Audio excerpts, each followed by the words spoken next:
හරිදරුවනි අයබෝවන් ඔයාලා දන්නවා ඊයේ දවසේ අපි සාකච්ඡා කරපු පෙරහුරු 7 ප්‍රශ්න පත්‍රයේ අපි සාකච්ඡා කරේ ප්‍රශ්න කීයද දෙවෙනි කොටසේ මුල් ගණන් 5 හැදුවා ඒ කොටසේ ප්‍රශ්න 5 හැදුවා ඊට පස්සේ B කොටසේ 7 වෙනි ප්‍රශ්නේ හැදුවා එතකොට 6යි 8 වෙනි ගාන නිර්මාණ ගාන හැදුවා එතකොට 7යි ඊට පස්සේ ආයේ අපි කුලක ගාන හැදුවා එතකොට ගණන් 8යි එතකොට ගණන් 10ක් හදන්න ඕනේ නේද එතකොට තව ගණන් දෙකක් අපි හදන්න ඕනේ අන්නේ ගණන් දෙක හදලා මේ සාකච්ඡාව ඔයාලට වීඩියෝවක් විදියට ලබා දෙන්න තමයි මේ සූදානම ඒකේ පුතේ මම 9 වෙනි ගාන හදන්න කිව්වනේ ඒත් 9 වෙනි ගාන හදන්න බෑ ඔයාලට තව මේ පාඩම ඉදිරියට කෙරෙන්න තියෙන පාඩමක්.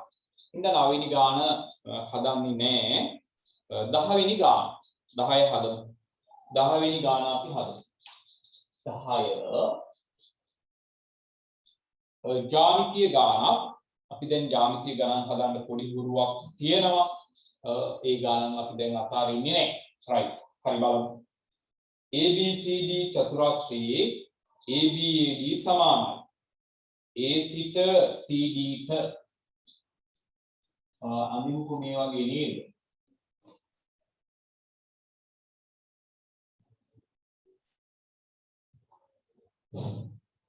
A B C D එන්ද චතුරස්‍රය ABAD සමාන ABAD සමාන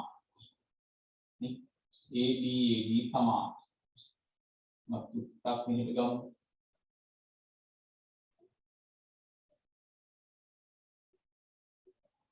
ABAD සමාන ආයි කියනවා A සිට CD ට අඳිනවා ලම්බයක් අඳිනවා එහෙනම් මෙතන අංශ 90යි ලම්බයේ අඩිය x AXBD AXBD කැපිලා යන තැන y YC YD සමානයිලු YC YD සමානයිලු එතන y මේක පුතේ YC YD සමානයි රූප විදියට නම් සමාන බවක් පේන්නේ නැහැ නමුත් සමානයි මතක තියාගන්න ඉහත තොරතුරු රූප සටහනක and එහි දත්ත ලකුණු කරන්න CXY මෙයා XYD මෙන්න මේ ත්‍රිකෝණ දෙක අංග සම කරන්නලු මම ඕනවා වෙන් කරලා අඳින්නම් මෙන්න මෙයයි අංග සම කරන්නලු හරි ලේසියි මෙයා 90යි කියන්නේ මෙයාත් 90යි නේ දීලා තියෙනවා ඊට පස්සේ මේ දෙන්න සමානයි කියලා දීලා තියෙනවා ඊට පස්සේ මේ දෙන්න සමානයි පොදු පාදයේ නේ එහෙනම් ලේසියෙන්ම අංග සම කරන්න පුළුවන් මොකක්ද අවස්ථාව කර්ණ දෙක සමානයි තව පාද යුගලයක් සමානයි එහෙනම් අංග සම වෙන අවස්ථාව මොකක්ද කර්ණ පාද right එහෙනම් ඔය කතන්දරය අපි dxy පළවෙනි කොටස මේ dxy ත්‍රිකෝණය හා cxy ත්‍රිකෝණ ගත් විට dxy කෝණය සමානයි CXY කෝණය සමානයි දෙකම අංශක 90යි හේතුව D ඇත ඊළඟට dy සමානයි CY D ඇත ඊළඟට XY සමානයි XY පොදු පාදය පොදු පාදය. එම නිසා DXY ත්‍රිකෝණය අංග සමයි CXY ත්‍රිකෝණයට. අවස්ථාව කර්ණපාද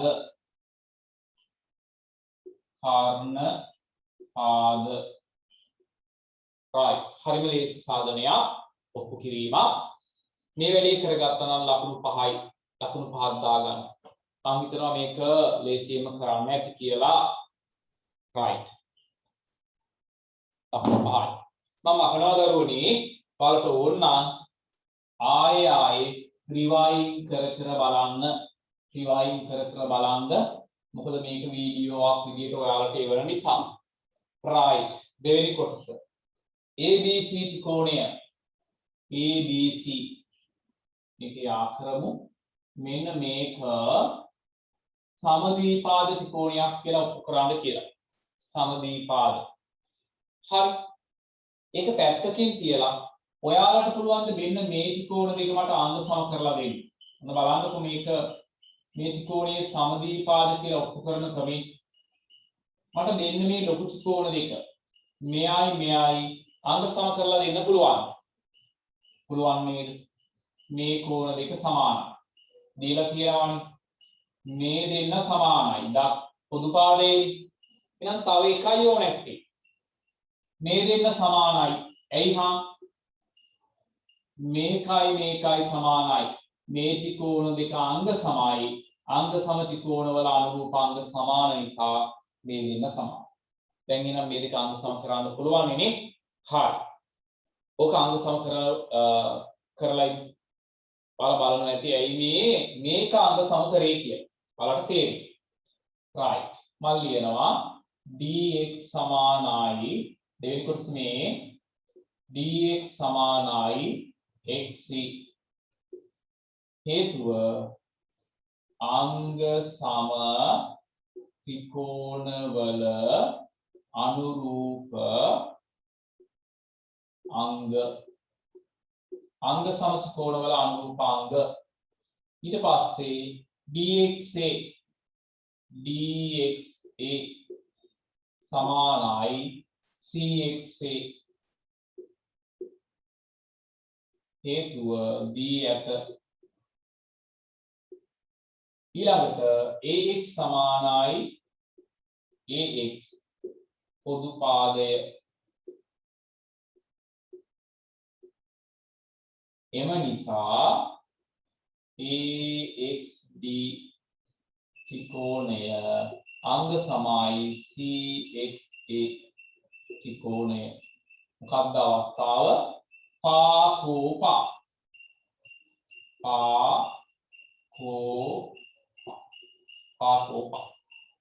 හරි නේද?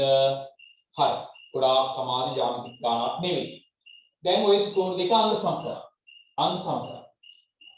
අපිට කියන්නේ මෙන්න මේ ත්‍රිකෝණයේ සමද්විපාදයි කියලා ඔප්පු කරන්න. ඔන්න පුතේ එහෙමනම් මම කියනවා මෙහෙම. දැන් ඔන්න බලන්නකො මම ඒකට යන විදිහ. AD සමානයි මම මෙහෙම ලියනවා. අංග සම ත්‍රිකෝණවල අනුරූප අංග සමාන වේ. එම නිසා මෙයයි සමානයි නේද? එම නිසා AD සමානයි AC. ඊට පස්සේ AD ට සමානයි නේද? AD ට මෙයා සමානයි නේද? ඒක දීලා තියෙනවානේ. AD සමානයි AD. D ඇත. එහෙනම් AD ට AC සමානයි. AD ට AD සමානයි. එම නිසා මේ දෙන්න සමානයි. එම නිසා AC සමානයි BC. එම නිසා මම මෙතනින්ම ලියන්නම් AC සමානයි එම නිසා AC සමානයි AB නේද? AC සමානයි AB. AC සමානයි AB. මේ දෙක සමානයි කියන්නේ මේ ත්‍රිකෝණය සමද්විපාද ත්‍රිකෝණයක්.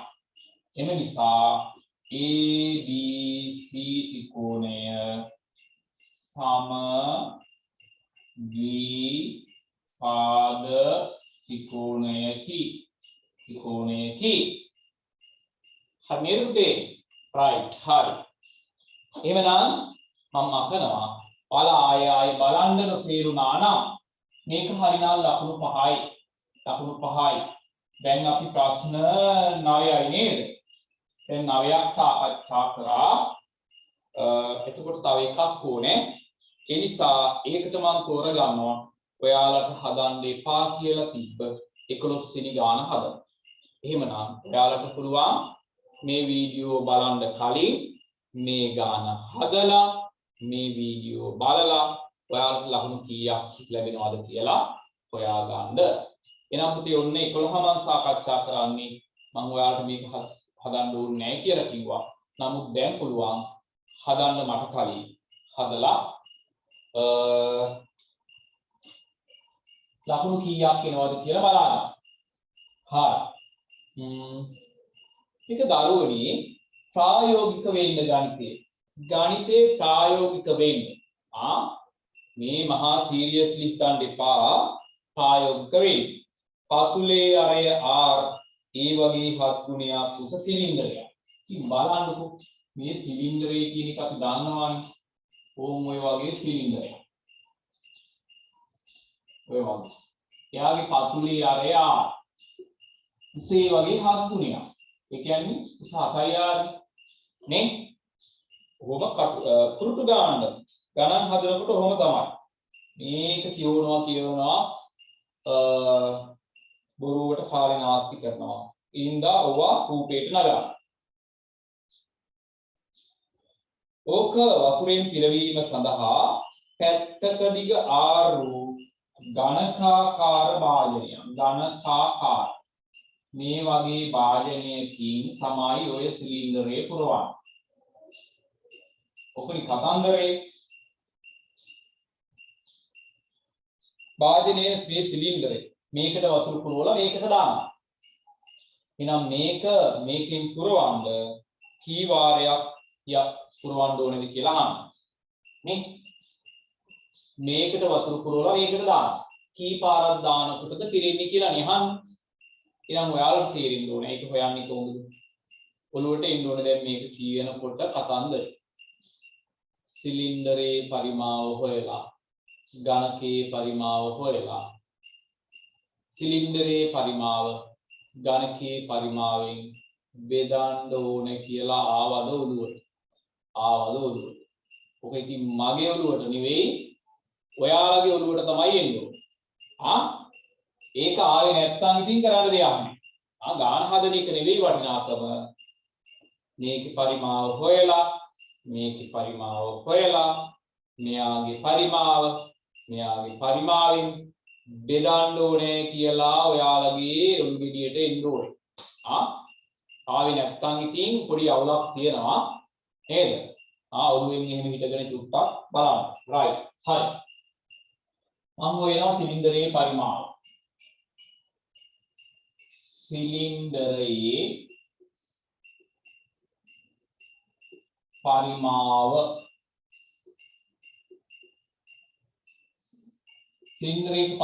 හොයන සූත්‍රය ඔයාලා දන්නවා. πr වර්ගයේ ආදේශ කරමු. π කියන්නේ 7න් 22යි. අරයට r දාමු. උස කියන්නේ 7යි r. නේද? 7ට 7 කැපෙනවා.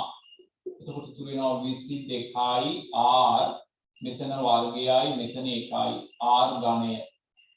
එන්න සිලින්ඩරයේ පරිමාව දරුවනේ 22යි r ඝනය.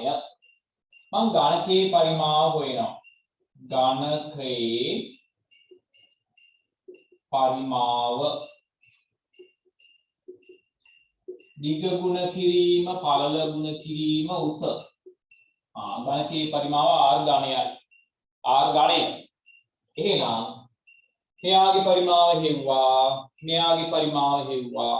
මේකෙන් කී පාරක් දාන්න ඕනේද කියලා හොයන්න මෙයාගේ පරිමාවෙන් බෙද. එහෙනම් වාර ගණන ඝනකයෙන් ගණකයෙන් පිරවිය යුතු වාර ගණන හොයන්න සිලින්ඩරයේ පරිමාව බෙදන්න ඔන්න මම කෙටියෙන් ලියන්න සිලින්ඩරයේ පරිමාව බෙදන්න ගණකයේ පරිමාව සිලින්ඩරයේ පරිමාව 22යි r ඝනය ගණකයේ පරිමාව r ඝනය මේකට මේක දෙක කැපෙනවා එහෙනම් කී පාරක්ද 22 වාරයක් 22 වාරයක් මේකෙන් 22 වෙනි පාරක් සිලින්ඩරයට පිරවිය යුතුයි ගානක් දැන් මේ වගේ ගණන් හදන්න සමහරට ඔයාලා වැරදිලා ඇති ඔයාලගේ ගාන නේ හැබැයි මේව ටිකක් කල්පනා කරන්න දැන් ටික ටික හුරු වෙන්න ඕනේ දැන් 10ක් අපි ඉවරයි දැන් හරියට අපි 11 ළමයි වගේ තමයි හරි ඔක හරිනම් ඕකේ දීලා තියෙනවනේ කීයද ලකුණු ලකුණු 4යි ලකුණු 4යි දාගන්න 4ක් නොතේරුණා නම් 10 පාරක් හරි කමන්නේ වීඩියෝව කියනවා බලන්න පුළුවන්. ඉතින් මේ ඔන්ලයින් ක්‍රමේ හොඳ ප්‍රවණතාවයක් තමයි ඒකනේ. ඒ ඉස්කෝලේ උගන්වුත් එකපාරයි එක ආයෙ රිවයින් කරන්න බෑනේ ගුරුවරයා. නමුත් දැන් ඔයාට ගුරුවරයා රිවයින් කර කර තේරෙන කල් බලන්න පුළුවන්. නේද? ඔයාලට තේරෙනවා නම් ඔයාලගේ ගෙදර අයියෙක් අක්කෙක් චුට්ටක් අඬ ගහගෙන උත් එක්ක බලන්න. එතකොට ඔයාලට තේරෙන්න නම් ඒකට හරි තේරෙන්නේ නැද නේද? ඊට පස්සේ එයාට කියන්න කියලා දෙන්න. right හරි. ඒක දෙවෙනි කොටස. B. මේකේ B කොළහේ B. ඉහත සිලින්ඩරාකාර භාජනයේ වක්‍ර පෘෂ්ඨ වර්ගඵලය. දෙන්න මේකනේ වක්‍ර පෘෂ්ඨය.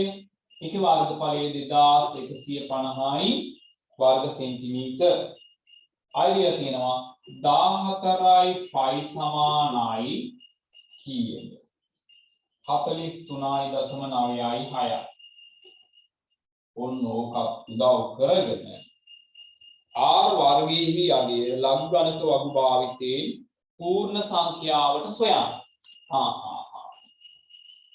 අපි පුතේ වක්‍ර पृष्ठ वर्गඵලය හොයන සූත්‍රය මොකක්ද? වක්‍ර පෘෂ්ඨ वर्गඵලය හොයන සූත්‍රය. හරි. මේකත් අපිට ඉදිරියට කරන්න තියෙන්නේ. ඉදිරියට කරන්න තියෙන්නේ මා දැනට බලා ගන්නකො. මේ පාඩමත් අපිට ඉස්සරහට කරන්න තියෙන එකක් නේද? කමන්නේ දැනට බලා ගන්නකො. මේක වැරදුනත් කමක් නැහැ. දැනට බලා ගන්නකො.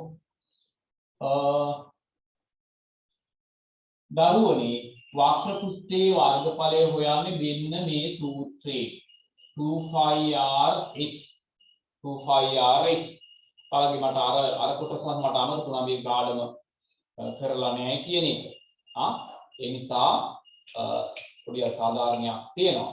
බලන්න මොනොත් මේකට නිකන් ලකුණු 10 දාගන්න. ලකුණු 10 දාගන්න. දැනට ඔය ජොලියට වගේ මේක බලන් ඉන්නකෝ ඈ. මේ පාඩම කරපුවාම තේරෙයි. right. 2πrh වර්ගඵලයට දානවා 2150යි 2යි 5 කියන්නේ ඒක එහෙමම තියමුකෝ r කියන්නේ r h වෙනුවට උස වෙනුවට දාන පුතේ 7යි r උස වෙනුවට දාන 7යි r h කියන්නේ උස මේ පාඩමත් ඉස්සරහට කරන්න තියෙන්නේ සුට්ටක් තේරෙන්නේ නැත්නම් ඔහේ නිකමට වගේ හංගින්නකෝ ලකුණු 10 දාන්නු කවන්නේ දෙවරක් 7 14යි 5 r වර්ගය r ඒවා දෙකක් වෙනවනේ නේ r වර්ගය දැන් මම මේ 14යි 5 අයින් කරගන්න දෙපැත්තම 14යි 5 වලින් බෙදනවා දෙපැත්තම 14යි 5 වලින් බෙදලා. එතකොට මේකට මේක කැපෙනවා. ඉතුරු වෙනවා r වර්ගයේ සමානයි 2150 බෙදීම 14යි 5.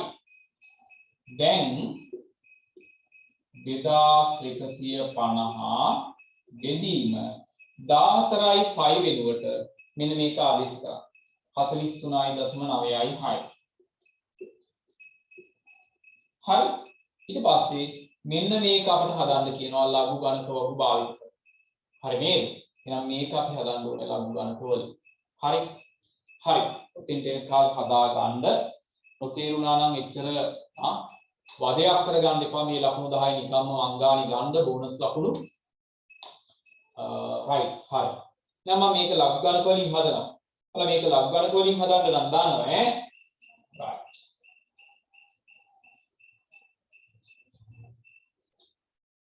දැන් අපිට මෙහෙම ආවනේ r වර්ගයේ සමානයි 2150 බෙදීම 43.9යි 6. ලඝු ගණක වලින් හදමු. ලඝු ගණක වලින් හදමු. මේක අපි ලියමු log 2150 බෙදීම වෙනුවට අඩු කිරීම log 43.9යි 6. ඉලක්කම් 4 නම් පූර්ණාංශය 3යි නේ 21 5 බිඳුව. මේක ලඝු බලන විදිය දන්නවනේ 21 5 21 5 බලන්න 21 5 මෙතන ඉන්නේ කෙනා කවුද 21 5 කීයද 21 5 33යි 24 33යි 24ද 33යි 24ද මෙතන ඉලක්කම් 2යි එහෙනම් පූර්ණාංශ 1යි මේක ලඝු බලන්නේ කොහොමද 43 9 6 43 9 6 43 9 බලන්න 43 9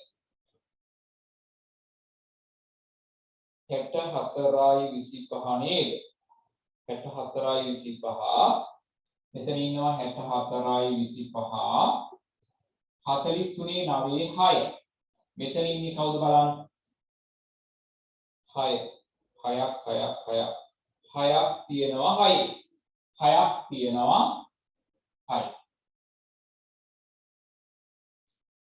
6 තියෙනවා 6 දැන් මේ 6 මෙතෙන්ට එකතු කරන්න 64යි 31යි 64යි 31යි දැන් අඩු කරන්න 4න් 1ක් 3යි දෙකින් බෑ 12න් 3ක් 9යි මෙතන 2ක් 12න් 4ක් 8යි මෙතන 2ක් 12න් 6ක් 6යි මෙතන 2ක් දෙකින් 1ක් 1ක් හරිද අඩු කරාම හරිද බලමු කොටක් 64යි 31 3යි 9යි 8යි 6යි 1යි හරි නේද right මේකේ බලන්න දරුවනේ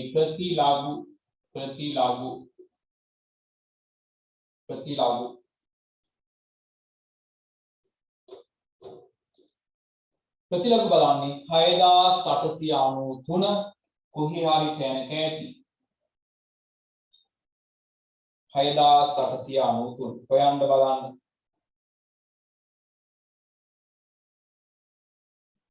6000 මේ තියෙන්නේ 6893 තියෙනවා 48 9 මෙයා ඉන්නවා 48 9 පූර්ණාංශය 1යි නම් පූර්ණ ඉලක්කම් 2යි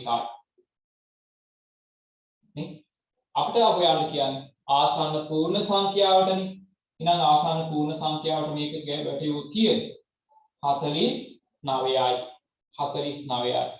හොයලා අපිට කියනවා මේකේ අරය හොයන්න කියලා සොයා එමගින් R හොයන්න. දැන් එහෙනම් වර්ගයේ දාන්න අර පැත්තට වර්ගමූලය 49 වර්ගමූලය කීයද? 7යි 7යි. ඔය ටික හරිනම් ලකුණු 6යි. මේ ගාන හදන්න සමහර විට බැරුව ඇති. මේ පාඩම කිරිලා නැහැනේ. එහෙමනම් මේකට ලකුණු 10 බෝනස් ලකුණු 10ක් දාගෙන 100න් කීයද කියලා බලලා මටත් මැසේජ් එකක් දාන්න. හරි දරුවනි. එහෙමනම් අපි දැන් ප්‍රශ්න පත්‍ර 7ක් කරලා ඉවරයි. ලබන දවසේ සතියේ ඉරිදා වෙනකොට ඔයාලා දන්නවා පෙරහුරු 8 ප්‍රශ්න පත්‍රයේ පළවෙනි පත්‍රයට පිළිතුරු ලියලා ඉරිදා පන්තියට සම්බන්ධ වෙයි. හරි? ඉරිදා ප්‍රශ්න පත්‍ර කරනවා සඳුදා පාඩම. හරි දරුවනි. හරි. එහෙමනම් අපේ දැන් ලොකු දියුණුවක් ඇති කියලා මම හිතනවා. විශාල දියුණුවක් අපේ ඇති කියලා හිතෙනවා. මේ ගැටලු ප්‍රශ්න මැද්දේ වුණත් අපි අපේ වැඩ කොටස හරියට කරා කියලා මට මගේ පැත්තෙන් යම් සතුටක් තියෙනවා. ඔයාලා මං කියන විදිහට වැඩ ටික කරගත්තා නම් ඔයාලටත් දැන් ලොකු ආත්ම විශ්වාසයක් ගොඩ නැගිලා ඇති. ප්‍රශ්න පත්‍ර කරන්න දැන් පහසුවක් දැනෙනවා ඇති. දැන් බය අඩු ඇති. යම් ආසාවක් ගොඩ නැගිලා ඇති.